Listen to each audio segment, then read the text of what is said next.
ஒரு சிறிய கிராமத்தில் கார்த்திக் என்ற ஒரு பையன் இருந்தான். அவன் நல்லா படிப்பான், நல்ல மனசு இருந்தான். ஆனா ஒரு பழக்கம் இருந்தது. எதுவும் நடந்தாலும் அவன் அதிகமாக கவலைப்படுவான். எக்ஸாம் வந்தா பயம், காம்படிஷன் வந்தா டென்ஷன், ரிசல்ட் வரும்னா ஸ்லீப்லெஸ் நைட்ஸ். ஒரு நாள் அவன் டீச்சர் அவனை கவனித்தார். அவர் மெதுவாக கேட்டார், கார்த்திக், ஏன் இவ்வளவு டென்ஷனாக இருக்கிறாய்? அவன் சொன்னான், மிஸ், நான் நல்லா படிக்கிறேன், ஆனா தோற்றுடுவேனோன்னு பயமா இருக்கு. டீச்சர் சிரித்தார். அவர் அவனிடம் சொன்னார், நம்மால் முடிந்ததை நாம முயற்சி செய்யணும், மீதியதை இறைவனிடம் விட்டுவிடணும். அன்று முதல் கார்த்திக் தினமும் படிக்க ஆரம்பிக்கும் முன் அமைதியாக 2 நிமிடம் இறைவனை நினைத்து தொடங்கினான். ரிசல்ட் டே வந்தது. இந்த முறை அவன் பயப்படவில்லை. அவன் மனதில் ஒரு அமைதி இருந்தது. ரிசல்ட் வந்தது. அவன் ஸ்கூல்ல ஃபர்ஸ்ட் வந்தான். அவன் டீச்சரை பார்த்தான்.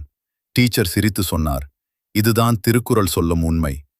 வேண்டுதல் வேண்டாமை இலானடி, சேர்ந்தார்க்கு யாண்டும் இடும்பையில. அப்போதுதான் கார்த்திக் புரிந்து கொண்டான்.